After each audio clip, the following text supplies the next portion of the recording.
കുറേ റീൽസ് കാണാറുണ്ട് മാഡം. എന്നുവെച്ചാൽ നമുക്ക് കുഞ്ഞിൻ്റെ ജെൻഡർ അറിയാൻ വേണ്ടിയിട്ട്, ബോയ് ആണോ ഗേൾ ആണോ എന്ന് അറിയാൻ വേണ്ടിയിട്ട് വയറിൻ്റെ ഷേപ്പ് വെച്ചിട്ട് പറയാൻ പറ്റും. വയറ് ഇങ്ങനെ നീണ്ടിരുന്ന അത് ചിലപ്പോൾ ബോയ് ആയിരിക്കും, സൈഡിലേക്കാണ് കൂടുതലിരിക്കണമെങ്കിൽ ഗേൾ ആയിരിക്കും. അതേപോലെ ഹാർട്ട് ബീറ്റ്, ഇപ്പോൾ ചില പേഷ്യൻസ് നമുക്ക് ഒ പി വരുമ്പോൾ അവർ ഹാർട്ട് ബീറ്റ് എത്ര ഉണ്ടെന്ന് ചോദിക്കും. അപ്പോൾ 140 മേലെ ആണെങ്കിൽ അത് ഗേളാണ്, അല്ലെങ്കിൽ 140 അടിയിൽ ആണെങ്കിൽ അത് ബോയ് ആണ് എന്നൊക്കെ പറയാറുണ്ട്. അപ്പോൾ അങ്ങനത്തെ മാഡത്തിന് എന്തെങ്കിലും രസകരമായിട്ടുള്ള മിത്സ് എന്തെങ്കിലും? അല്ല, ഇത് നമുക്ക് ഒരു പ്രഗ്നൻസി ഒരു റോളർ കോസ്റ്റർ റൈഡാണല്ലോ. സോ ഇതിൽ ഇങ്ങനത്തെ കുറേ സംഭവങ്ങൾ ഇടുമ്പോഴാണല്ലോ അത് കുറച്ചൊരു കൂടുതൽ ഫണ്ണാവുന്നത്. സോ അങ്ങനെ എന്നെ അമ്മമാരും അമ്മാവന്മാരും ചേച്ചിമാരും സിസ്റ്റേഴ്സും കസിൻസും ഒക്കെ കൂടെ ഇങ്ങനെ പ്രിഡിക്റ്റ് ചെയ്തുകൊണ്ടിരിക്കുന്നത് നല്ലതല്ലേ?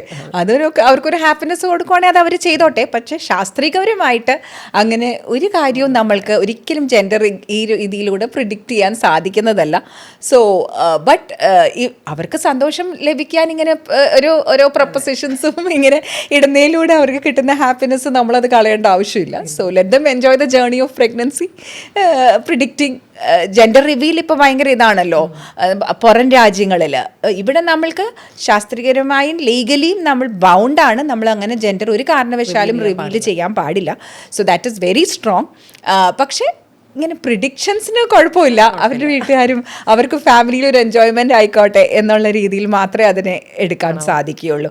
സയൻറ്റിഫിക്കലി അതിനൊരു സപ്പോർട്ടീവായിട്ട് നമുക്ക് പറയാൻ സാധിക്കില്ല.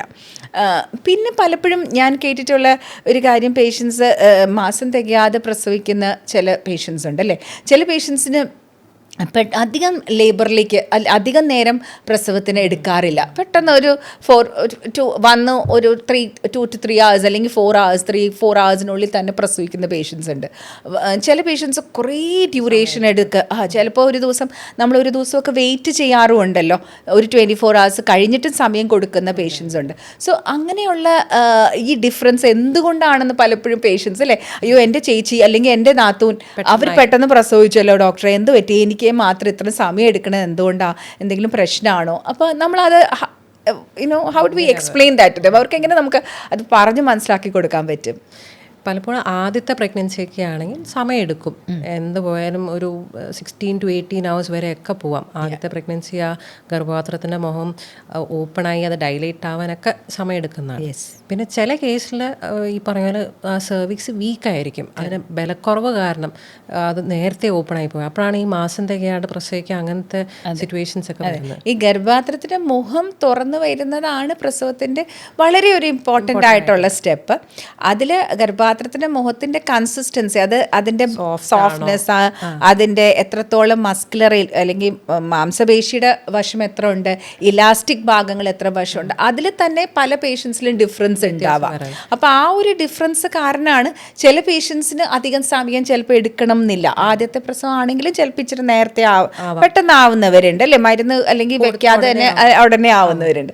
അല്ലാത്ത പേഷ്യൻസിന് കൂടുതൽ മസ്കുലർ അല്ലെങ്കിൽ മാംസപേശിയുടെ അളവ് കൂടുതലാണെങ്കിൽ ചിലപ്പോൾ കൂടുതൽ സമയം എടുക്കാം അത് സെർവിക്സ് ഓപ്പൺ അപ്പ് ആവാൻ. അപ്പോൾ അത് ആ ഒരു ഗർഭപാത്രത്തിൻ്റെ മുഖത്തിൻ്റെ കൺസിസ്റ്റൻസിയും അതിൻ്റെ ഒരു ഇതുപോലെ തിക്നെസ്സും കട്ടിയുടെ അടിസ്ഥാനത്തിൽ ആ ഒരു വ്യത്യാസം ഉണ്ടാവാം. അത് ഒരു ബേസിക് ഒരു മാനദണ്ഡം നമ്മൾക്ക് വെച്ചിട്ടുണ്ട്, ഇത്ര മണിക്കൂർ നമ്മൾക്ക് മാക്സിമം സമയം കൊടുക്കാം എന്നുള്ളത്. അതിനെ അതിശയിപ്പിച്ച് പോയാൽ മാത്രമേ നമ്മൾ കൺസേൺഡ് ആവേണ്ട ആവശ്യമുള്ളൂ. അല്ലെങ്കിൽ ഐ തിങ്ക് കുറേ റീഅഷ്വറൻസിലൂടെ നമ്മൾക്ക് പേഷ്യൻസിനെ കൺവിൻസ് ചെയ്യാനായിട്ട് സാധിക്കും. ഈ പൊതുവേ ഉള്ളൊരു ധാരണയാണ് 2ാമത്തെ അല്ലെ 3ാമത്തെ ഡെലിവറി അല്ലേ, അപ്പോൾ അത് സുഖമായിട്ട് എന്ന് വെച്ചാൽ കുറച്ചും കൂടി എളുപ്പമായിരിക്കും, പേടിക്കാനില്ല എന്നൊക്കെ പറയും. ഓവറോൾ നമുക്ക് ചിലപ്പോൾ പറയാൻ സാധിക്കും 2ാമത്തെ 3ാമത്തെ പ്രസവം കുറച്ചുകൂടെ കുറവ് സമയം എടുത്ത് സ്പോണ്ടേനിയസ്ലി പ്രസവം ആവാനായിട്ടുള്ള സാധ്യതയുണ്ടെന്ന് ഒരു ജനറലൈസ് ചെയ്ത് ചിലപ്പോൾ നമ്മൾക്കൊരു സ്റ്റേറ്റ്മെൻറ്റ് പറയാൻ സാധിക്കുമെങ്കിലും എല്ലാ പ്രസവവും യുണീക്കാണ്. അതാണ് പ്രഗ്നൻസിയുടെ ഒരു പ്രത്യേകത. എല്ലാ ഗർഭവും എല്ലാ പ്രോസസ്സും വളരെ ആ പെർട്ടിക്കുലർ പ്രഗ്നൻസി ഡിഫറെൻ്റ് ആയിട്ട് എപ്പോൾ വേണമെങ്കിലും വരാം. 2ാമത്തെയും 3ാമത്തെയും കുറേ കൂടെ പ്രായം കൂടിയിട്ടുള്ള സ്ത്രീയിലാണ്, കുറേ കൂടെ ഗ്യാപ്പ് ഇട്ട് കുറേ കൂടെ എൽഡർലി ആണെങ്കിൽ വേറെ കോംപ്ലിക്കേഷൻസിൻ്റെ സാധ്യതയുണ്ട്. അല്ല, ഇതൊന്നും ഇല്ലാതെ തന്നെ ആ പെർട്ടിക്കുലർ പ്രഗ്നൻസിക്ക് ചിലപ്പോൾ ചില കോംപ്ലിക്കേഷൻസ് ഉണ്ടാവും. ആദ്യത്തെ സുഖപ്രസവമായിട്ട് 2ാമത്തെ സിസേറിയൻ ആവുന്ന കേസുകളും ഉണ്ട്. സോ എല്ലാ പ്രഗ്നൻസിയും യുണീക്കാണ്. ഓരോ പ്രഗ്നൻസിയിലും പ്രത്യേകതകൾ ഉണ്ടാവാം. ഇൻ ജനറൽ രണ്ടാമത്തെയും മൂന്നാമത്തെയും കുറേ കൂടെ ഓൾറെഡി പേഷ്യൻ്റെ ഒരു പ്രഗ്നൻസി ഗർഭകാലം എക്സ്പീരിയൻസിലൂടെ പാസ് ചെയ്തിരിക്കുന്നതുകൊണ്ട് കുറച്ചുകൂടെ ബോൾഡായിട്ട് അതിനെ ഫേസ് ചെയ്യാനും സാധിക്കും.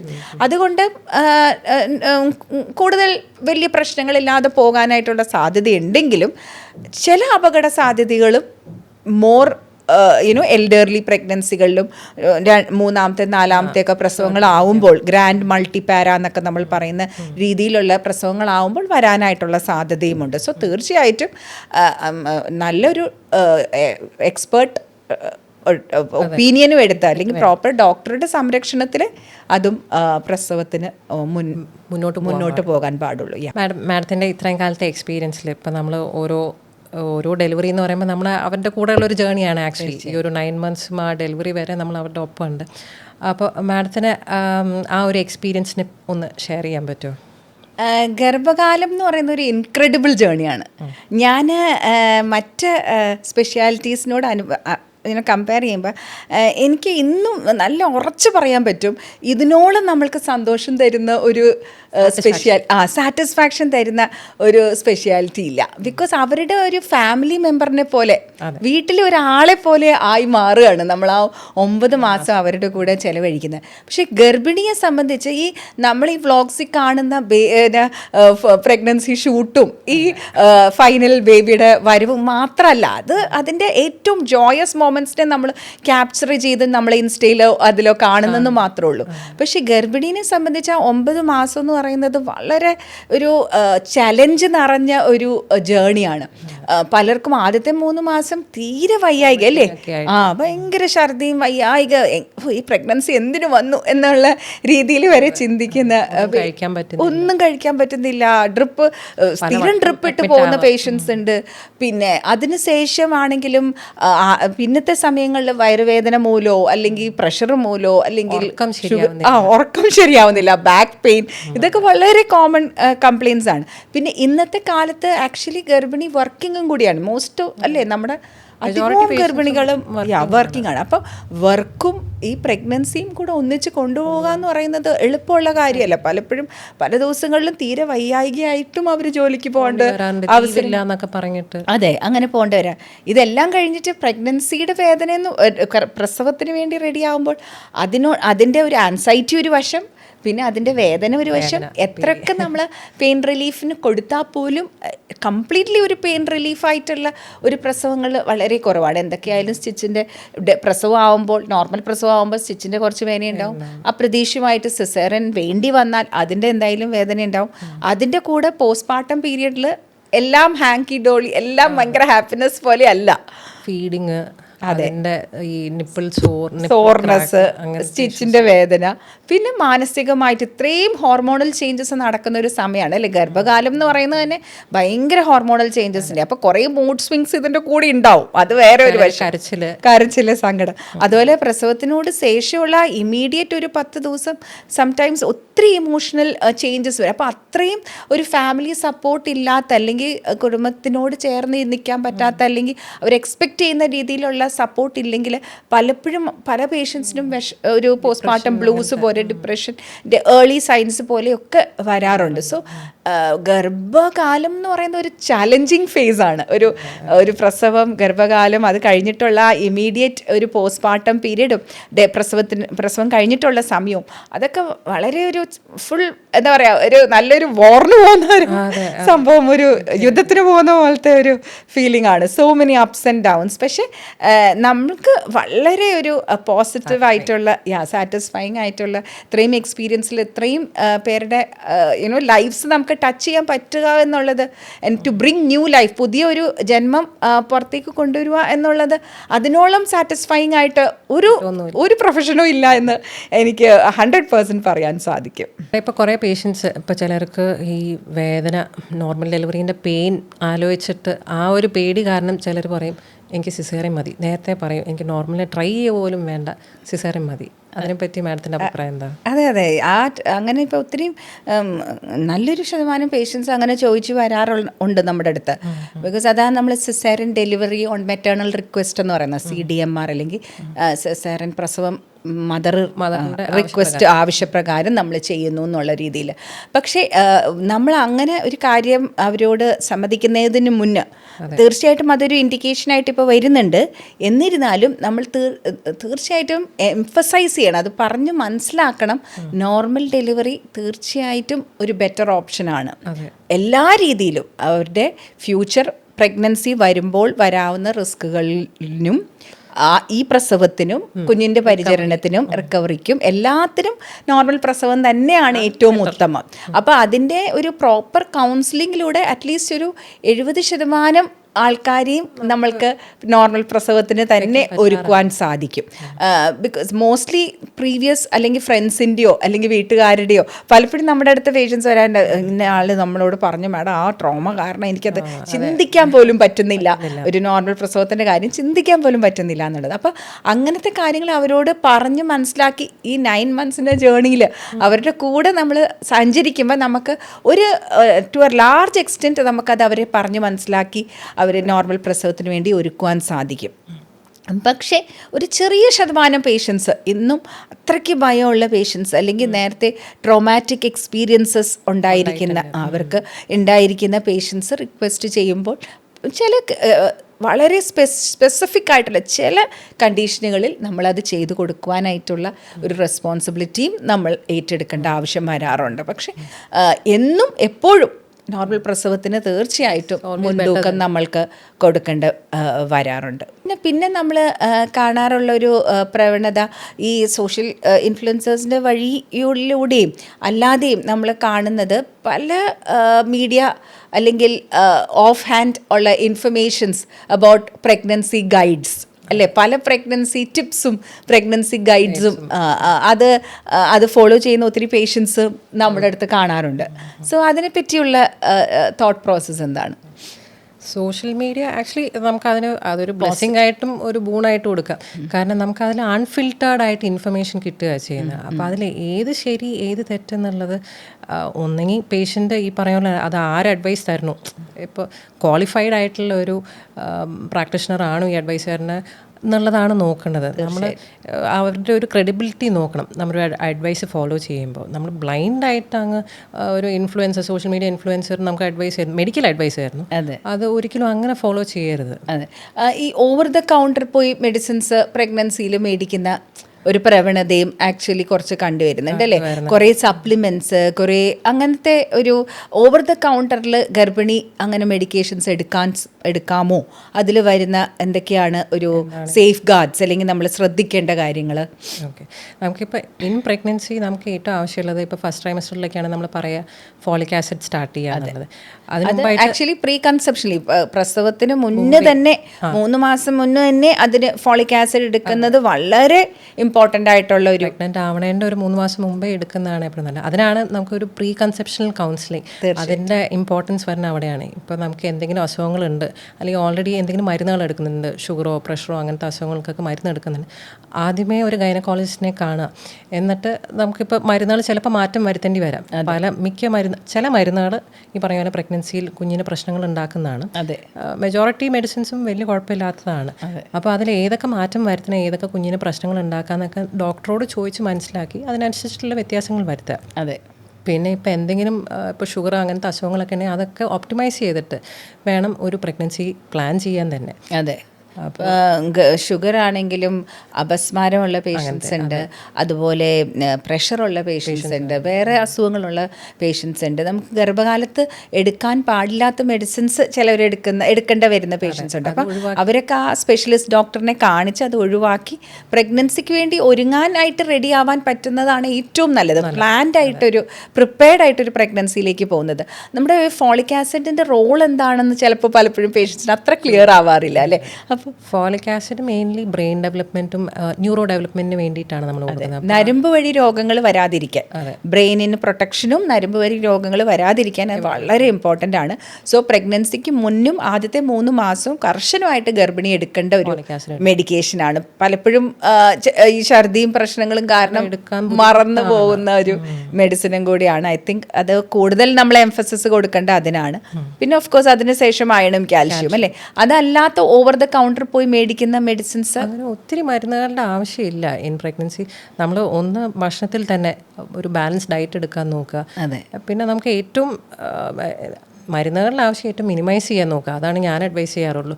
നമുക്ക് ഏറ്റവും ആവശ്യമുള്ള മരുന്നുകൾ ഫോളിക് ആസിഡ്, അയൺ, കാൽഷ്യം അങ്ങനത്തെ ഒക്കെ ഇൻക്ലൂഡ് ചെയ്താൽ. ചിലർ ഈ ഒമേഗ 3 അങ്ങനത്തെ DHA, ഒമേഗ 3 അങ്ങനത്തെ ഒക്കെ ഒരു സപ്ലിമെൻ്റ് ആയിട്ട്, അതൊന്നും മാൻഡേറ്ററി അല്ല. സപ്ലിമെന്റ്സ്. അതെ. പിന്നെ നമ്മുടെ പ്രോപ്പർ വാക്സിനേഷൻസ് അല്ലേ, അത് കർശനമായിട്ടും വാക്സിനേഷൻ പ്രോപ്പറായിട്ട് എടുക്കുക ഡ്യൂറിങ് പ്രഗ്നൻസി. അതും ഇപ്പോൾ വളരെ ഇമ്പോർട്ടൻ്റ് ആണ്. പിന്നെ ഈ ആൻറ്റിനേറ്റൽ ക്ലാസ്സസിലൂടെ അവർക്ക് കിട്ടുന്ന എക്സസൈസിൻ്റെ റെജീംസും നോർമൽ റുട്ടീൻ ഡയറ്റ് പ്ലാനും അത് ഫോളോ ചെയ്താൽ തന്നെ ഒരു നോർമൽ ഹെൽത്തി പ്രഗ്നൻസി സാധ്യമാകും. അതാണ് നമ്മൾ മോസ്റ്റ്ലി കണ്ടിരിക്കുന്നത്. അങ്ങനെ എന്തെങ്കിലും പ്രത്യേകത ഉള്ളവർക്ക് മാത്രമേ എക്സ്ട്രാ സപ്ലിമെൻറ്റ്സിൻ്റെ അല്ലെങ്കിൽ എക്സ്ട്രാ മെഡിക്കേഷൻസിൻ്റെ ഒരു ആവശ്യം കാണാറുള്ളൂ.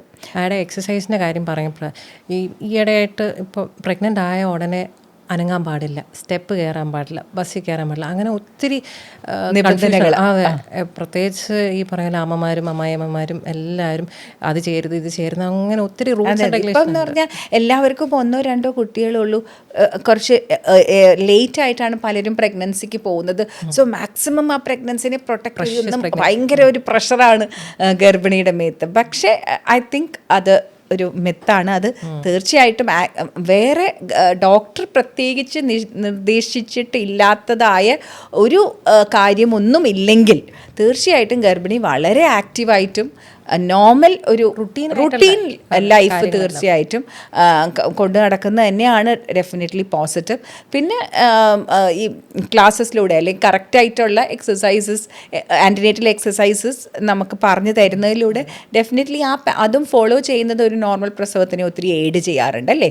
ഡെഫിനറ്റ്ലി നമ്മൾ ആ എക്സസൈസ് ചെയ്യുക, ആക്റ്റീവായിട്ട് ഇരിക്കുകയും ചെയ്യുമ്പോൾ ലാസ്റ്റ് ആകുമ്പോഴേക്കും സ്പോണ്ടേനിയസ് ആയിട്ട് പെയിൻ വരാനായിട്ടുള്ള നോർമൽ ഡെലിവറിക്ക് അത് ഉള്ള സാധ്യതയും കൂടുതലാവാൻ ായിട്ടുള്ള സാധ്യതയുണ്ട്. പക്ഷേ ചില കണ്ടീഷൻസ് ഡോക്ടർമാർ ക്ലിയർ ആയിട്ട് നിർദ്ദേശിക്കുന്ന ചില കണ്ടീഷൻസിൽ ചിലപ്പോൾ റെസ്റ്റ് എടുക്കേണ്ടത് അല്ലെങ്കിൽ ബ്ലീഡിങ് അങ്ങനത്തെ ഇഷ്യൂസ് ഉള്ളപ്പോൾ അല്ലെങ്കിൽ നമ്മൾ അതനുസരിച്ച് അല്ലെങ്കിൽ നേരത്തെ കുഞ്ഞുങ്ങൾ നഷ്ടപ്പെട്ടിട്ടുള്ളവർ അവരിലൊക്കെ ചിലപ്പോൾ നമ്മൾക്ക് റെസ്റ്റ് പറയാറുണ്ട്. അതല്ലാത്ത അവസരങ്ങൾ തീർച്ചയായിട്ടും നല്ല നോർമൽ എക്സസൈസും നോർമൽ റുട്ടീൻസും ഫോളോ ചെയ്യുന്നത് തന്നെയാണ് നല്ലത്.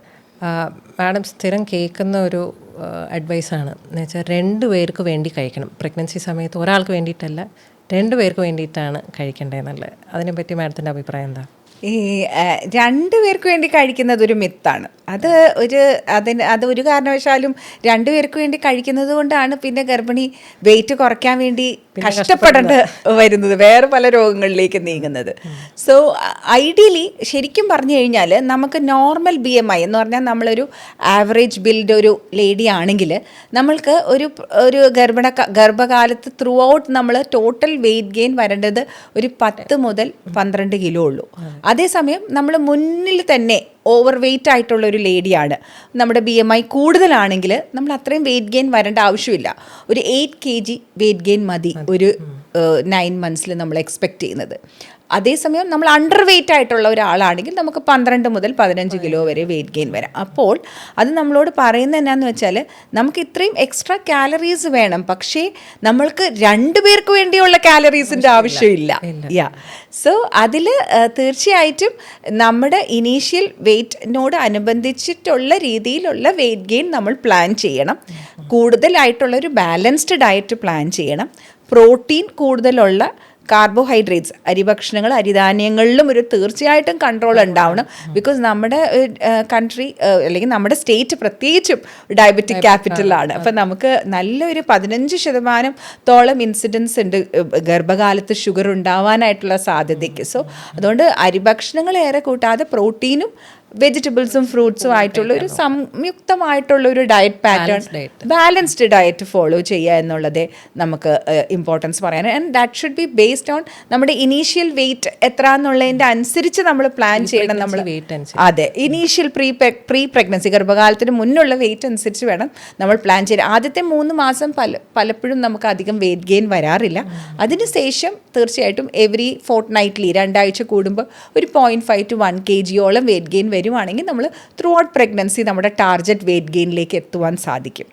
മാഡം പറഞ്ഞ പോലെ വെയിറ്റ് കൂടുന്നതനുസരിച്ചിട്ടാണ് ബാക്കി കോംപ്ലിക്കേഷൻസ് ഇപ്പോൾ പ്രഗ്നൻസി സമയത്ത് ഉണ്ടാകുന്ന ജസ്റ്റേഷണൽ ഡയബറ്റിസ്. വളരെ ട്രൂ. അതെ, അതുപോലത്തെ ഈ പറയുന്ന ഹൈപ്പർ ടെൻഷൻ അങ്ങനത്തെ ഇഷ്യൂസ് ഒക്കെ കൂടുതലായിരിക്കും ഇപ്പം മദറിന് ഒബീസിറ്റി ഉണ്ട്. അതെ അതെ അതെ, വണ്ണം ഒത്തിരി വെയിറ്റ് വെക്കുന്തോറും ഗർഭകാലത്തിലെ ഷുഗർ, ഗർഭകാലത്തിൽ വരുന്ന പ്രഷർ, സിസേറിയൻ്റെ സാധ്യത കൂടുതൽ, പിന്നെ നോർമൽ ഡെലിവറി അല്ലെങ്കിൽ ഇൻസ്ട്രുമെൻ്റൽ ഡെലിവറി ആകാനായിട്ടുള്ള സാധ്യത കൂടുതൽ. സോ ഇതിനെല്ലാം സാധ്യത കൂട്ടുന്നത് വെയിറ്റ് ഒരു ഇമ്പോർട്ടൻറ്റ് ഘടകമാണ്. സോ തീർച്ചയായിട്ടും ആഡിക്വേറ്റ് വെയിറ്റ് ഗെയിൻ തീർച്ചയായിട്ടും ഉണ്ടായാൽ മതി.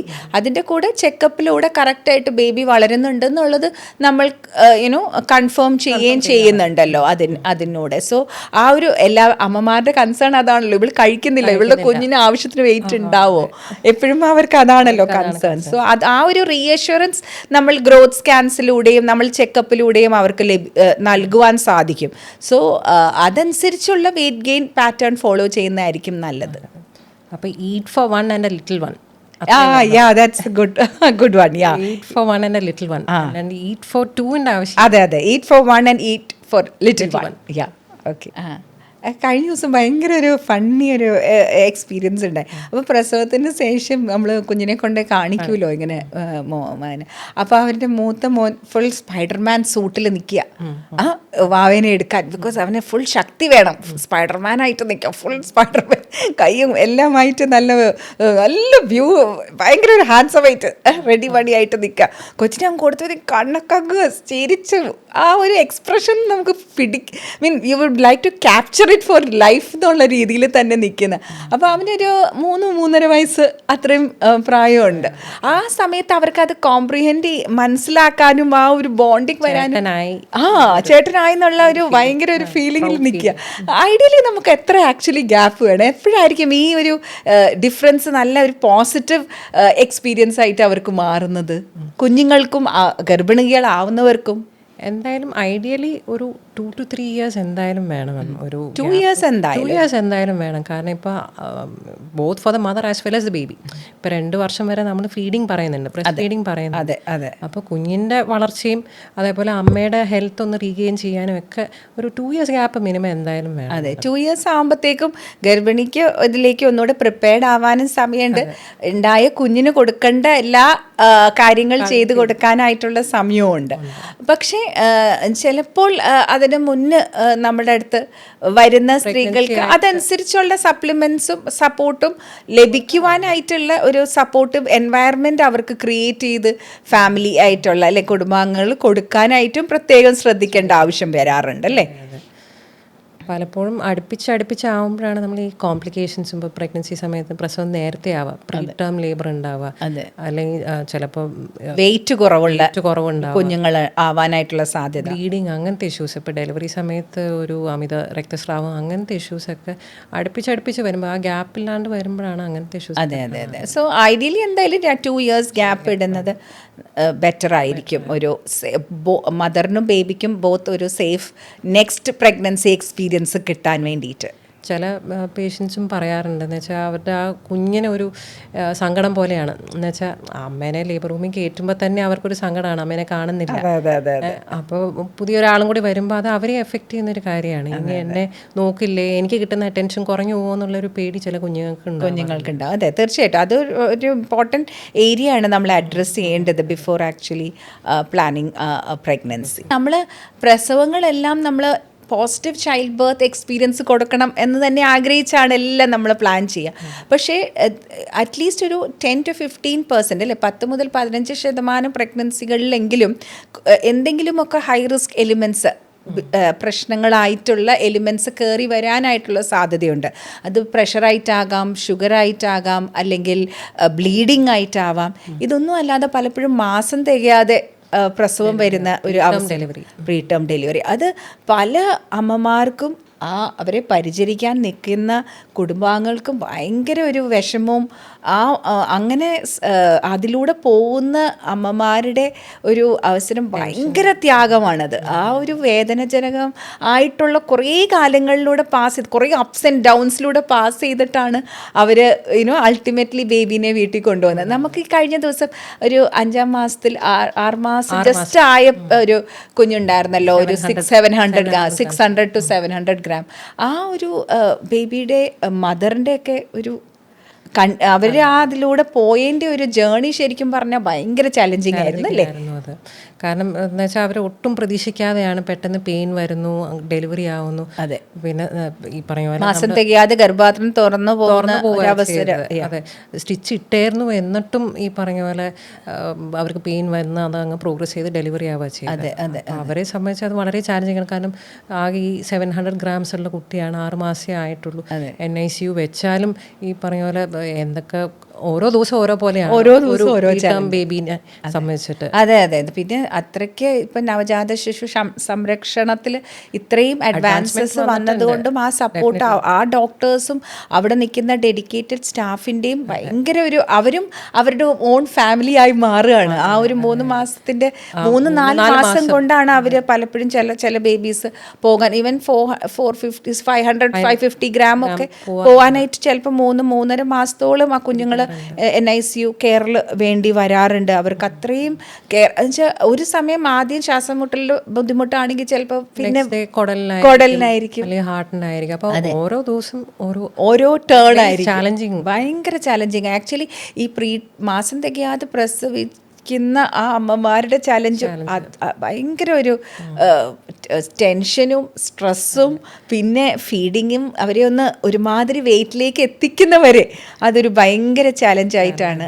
അവരുടെ ഒരു ജേണി ഈ പറയുന്ന പോലെ ഭയങ്കര ഒരു സണ്ണി ആൻഡ് റോസി അല്ല നമ്മൾ പലപ്പോഴും വിചാരിക്കുന്ന പോലെ. പക്ഷേ അൾട്ടിമേറ്റ്ലി കുറച്ച് കഴിയുമ്പോൾ ഒരു 6 മാസം കഴിയുമ്പോൾ when they look back they are very happy because ഇതിൽ കൂടെ പോയിരുന്നെങ്കിലും അവർക്ക് നല്ലൊരു ഔട്ട്കം അതിൽ കൂടെ ലഭിക്കുവാൻ ഇന്നത്തെ ശാസ്ത്രം അല്ലേ അത്രയും അഡ്വാൻസ് ചെയ്തതുകൊണ്ട് അതിനുള്ള ഒത്തിരി സപ്പോർട്ടീവായിട്ടുള്ള മെത്തേഡ്സും ടെക്നിക്സും കെയറും കൊടുക്കാൻ പറ്റുന്നതുകൊണ്ട് അവർക്ക് നല്ലൊരു ഔട്ട്കം കൊടുക്കാൻ സാധിക്കുന്നുണ്ട് അല്ലേ അഞ്ജന? അനദർ തിങ്, ഈ പല സോഷ്യൽ ഇൻഫ്ലുവൻസേഴ്സും വഴിയും ഈ ഒരു ഹൈപ്പ് ക്രിയേറ്റ് ചെയ്ത് വന്നിരിക്കുന്നത് ഹോം ബർത്തിങ്ങിനെ പറ്റിയാണ്. വീടുകളിൽ നടക്കുന്ന പ്രസവങ്ങൾ, അതിനെപ്പറ്റിയുള്ള ചിന്ത എന്താണ്? ഹോം ബർത്തിങ് എന്തായാലും അലൗ ചെയ്യേണ്ട അതൊരു പ്രൊമോട്ട് ചെയ്യേണ്ട ഒരു കാര്യമേ അല്ല. കാരണം ഓരോ പ്രഗ്നൻസി, ഇപ്പോൾ നമ്മൾ ഹോസ്പിറ്റലിൽ പോലും ഒരു പ്രഗ്നൻസി എടുക്കുമ്പോൾ നമ്മൾ എന്തൊക്കെ കാര്യങ്ങൾ ബ്ലഡ് അറേഞ്ച് ചെയ്യുന്നു, അനസ്തെറ്റിസ്റ്റ് സ്ഥലത്തുണ്ടോ, അങ്ങനെ എപ്പോൾ വേണമെങ്കിലും അത് കോംപ്ലിക്കേറ്റഡ് ആവാം. ഇപ്പോൾ ഒരു ലോ റിസ്ക് പ്രഗ്നൻസി ആണെങ്കിൽ പോലും എപ്പോൾ വേണമെങ്കിലും കോംപ്ലിക്കേഷൻസ് വരാം. അപ്പോൾ അതിനൊക്കെയുള്ള ഒരു അറേഞ്ച്മെൻറ്റ് നമുക്കൊരു ഹോസ്പിറ്റൽ സെറ്റപ്പിലേ ഉള്ളൂ. തീർച്ചയായിട്ടും. അപ്പം ഇന്നത്തെ സാഹചര്യത്തിൽ തീർച്ചയായിട്ടും വീടുകളിലുള്ള പ്രസവം ഒരു രീതിയിലും നമ്മൾക്ക് പ്രമോട്ട് ചെയ്യാൻ പാടില്ല. അതിനെ പ്രമോട്ട് ചെയ്യാനായിട്ടുള്ള എല്ലാ സോഷ്യൽ ഇൻഫ്ലുവൻസേഴ്സിൻ്റെ വഴിയോ വ്ളോഗിലൂടെയോ വരുന്നത് ഒരു കാരണവശാലും പേഷ്യൻസ് അതിൻ്റെ മുഖവരയിൽ എടുക്കാൻ പാടില്ല എന്ന് തന്നെയാണ് നമുക്ക് സ്ട്രോങ് ആയിട്ട് പറയാനുള്ളത്. നമ്മുടെ Kerala federation of obstetrics and ഗൈനക്കോളജിസ്റ്റുകളുടെ അസോസിയേഷൻ വരെ വളരെ സ്ട്രോങ് ആയിട്ട് അതിനെ കണ്ടം ചെയ്തിട്ടുണ്ട്. ഒരിക്കലും ഹോം ബർത്തിങ് അല്ലെങ്കിൽ വീടുകളിലുള്ള പ്രസവം പലപ്പോഴും നമ്മൾ ഈ അടുത്ത കാലത്ത് തന്നെ എത്രയോ മരണങ്ങളും കാണാനായിട്ട് ഇടയായി. അതൊരു വളരെ സങ്കടകരമായ ഒരു കാര്യമാണ് അല്ലേ? എത്രയോ യങ് മദേഴ്സ് കാലഘട്ടത്തിൽ അങ്ങനെ പ്രസവത്തോടു കൂടി ഒരു അമ്മ മരിക്കാന്ന് പറയുന്നത്. അതെ, ഇത്രയും എഫേർട്സ് നമ്മൾ എടുക്കുന്നുണ്ട് ആ ഒരു മരണനിരക്ക് കുറയ്ക്കാനായിട്ട്. എല്ലാ സൈഡിൽ നിന്നും, ഗവൺമെൻറ്റിൻ്റെ സൈഡിൽ നിന്നും, അസോസിയേഷൻ്റെ സൈഡിൽ നിന്നും, ഗർഭിണികളെ സംരക്ഷിക്കുന്നവരുടെ സൈഡിൽ നിന്നും. അപ്പം ഇങ്ങനത്തെ ഒരു ഇത് നമ്മൾക്ക് ഒരു കാരണവശാലും വരാൻ പാടില്ല. ആക്ച്വലി ഈ കോൺസെപ്റ്റ് വരാൻ കൂടുതലും പാശ്ചാത്യ അല്ലെങ്കിൽ യൂറോപ്യൻ കൺട്രീസിനെയൊക്കെ എയ്പ്പ് ചെയ്തുകൊണ്ടാണ് പലപ്പോഴും ഇങ്ങനെ നടക്കുന്നുണ്ടല്ലോ. അത് ഒത്തിരി സയൻറ്റിഫിക്കലി കുറേ കാര്യങ്ങളും പറഞ്ഞുകൊണ്ടാണ് പലപ്പോഴും ഇത് പ്രൊമോട്ട് ചെയ്യാനായിട്ട് ശ്രമിക്കുന്നത്. ഈ UK ഉണ്ട് എന്നുള്ളത്. പക്ഷേ ഈ UK അവർ ആകെ 2, 3 പ്രസവം ഉള്ളവർക്ക് മാത്രമാണ് മാത്രമാണ് അത് അത് അങ്ങനെ നടക്കുന്നതിൽ പോലും ഏകദേശം 45% വരുന്ന കേസുകൾക്ക് ആശുപത്രിയിലേക്ക് എത്തിക്കേണ്ട ആവശ്യമുണ്ട്. സോ ദാറ്റ് ഷോസ് ആ ഒരു കറക്റ്റായിട്ട് അതിനെ കണ്ടുപിടിക്കാനും ഇമ്മീഡിയറ്റ്ലി ഹോസ്പിറ്റൽ കെയർ കൊടുക്കാനും അവർ ശ്രദ്ധിക്കുന്നുണ്ട് ഇങ്ങനെ ചെയ്യുന്നുണ്ടെങ്കിൽ പോലും. പക്ഷേ നമ്മുടെ ഈ സാഹചര്യത്തിൽ തീർച്ചയായിട്ടും അത് പ്രൊമോട്ട് ചെയ്യാൻ ഒരു കാരണവശാലും പാടില്ല. അവിടെയാണെങ്കിൽ മാഡം പിന്നെ ഈ ട്രെയിൻഡ് ആയിട്ടുള്ള മിഡ് വൈഫ്സ് ആണ്, അവർക്ക് പ്രോപ്പർ ട്രെയിനിങ് കൊടുത്തിട്ടുണ്ട്. ഇപ്പോൾ എന്തൊക്കെ കാര്യങ്ങൾ എങ്ങനെയാണ് പേഷ്യൻറ്റിനെ മോണിറ്റർ ചെയ്യേണ്ടത്, ലേബർ എങ്ങനെ ഇവിടെ പലപ്പോഴും ഭർത്താക്കന്മാർ തന്നെ ഡെലിവറി പ്രസവം എടുക്കുന്ന ഒരു അവസരത്തിലേക്ക് അത് യൂട്യൂബ് നോക്കി പഠിച്ച് ഒരു ഡെലിവറി എടുക്കാന്ന് പറയുന്നത് അത് പ്യുവർ ഇഗ്നറൻസ് ആണ് മാഡം. അത് അത്രയും എളുപ്പത്തിൽ ചെയ്യാൻ പറ്റുന്ന ഒരു കാര്യമല്ല. തീർച്ചയായിട്ടും വിവരം എന്ന് പറയുന്നത് അതാണ്. അതെ അതെ അതെ അതെ ആ ഒരു വിവരമില്ലായ്മ കാരണമാണ് ഏത് പ്രഗ്നൻസിയും എപ്പോൾ വേണമെങ്കിലും പ്രശ്നത്തിലേക്ക് നീങ്ങാം എന്നുള്ള ഒരു അവയർനെസ് തീർച്ചയായിട്ടും എവ്രി വൺ ഷുഡ് ഹാവ്. അത് വളരെ നമ്മൾ ഊനം കൊടുക്കേണ്ട കാര്യമാണ്. ബിക്കോസ് ഇന്ന് നമ്മൾ അത്രയും പ്രിപ്പയർഡ് ആയിട്ട് വേണം ഏത് ഒരു ഗർഭിണീനെയും ചികിത്സിക്കാൻ നമ്മൾ, അല്ലെങ്കിൽ പ്രസവത്തിന് വേണ്ടി ഒരുങ്ങുമ്പോൾ നമ്മൾ ശ്രദ്ധിക്കേണ്ടത്. കേരളത്തിലെ മെറ്റേണൽ മോർട്ടാലിറ്റി ഏറ്റവും ഇന്ത്യയിലെ തന്നെ ഏറ്റവും ലോവസ്റ്റ് കേരളത്തിലാണ്. തീർച്ചയായിട്ടും. And it is comparable to ഇപ്പോൾ US UK പോലുള്ള രാജ്യങ്ങളായിട്ട് കമ്പയർ ചെയ്യാൻ പറ്റുന്ന മോർട്ടാലിറ്റി റേറ്റുമാണ്. അത് അത്രയും വരെ എത്തിച്ചത് ഇറ്റ്സ് എ ടീം എഫേർട്ട്. അതെ. ഇപ്പോൾ ഗവൺമെൻറ് സൈഡിൽ നിന്നും ഡോക്ടേഴ്സ് ആയാലും നമുക്ക് ഈ ഓരോ മാസം ഉണ്ടാകുന്ന റിവ്യൂ മീറ്റിംഗ്സ്, ഓഡിറ്റിംഗ്, അങ്ങനത്തെ അതെ അതെ നമ്മുടെ പേഷ്യൻസ് ആണെങ്കിലും അവെയറാണ്, ലിറ്ററേറ്റ് ആണ്, അവർക്ക് അറിയാം കാര്യങ്ങളൊക്കെ. അതെ അതെ. അപ്പോൾ ഇത് കേരളത്തിലെ പോലെ ഇത്രയും ലിറ്ററസി ഉള്ള സ്ഥലത്ത് ഇങ്ങനെ ഉള്ള വീട്ടിലെ പ്രസവങ്ങൾ നടക്കുന്നുണ്ടെന്ന് പറയുന്നത് വളരെ ഒരു സാഡ് സ്റ്റേറ്റ് ഓഫ് അഫയേഴ്സ് ആണ്. അത് തീർച്ചയായിട്ടും പ്രൊമോട്ട് ചെയ്യാൻ പാടില്ല എന്ന് തന്നെ നമുക്ക് സ്ട്രോങ്ലി പറയേണ്ടതായിട്ട് വരുന്നുണ്ട് അല്ലേ.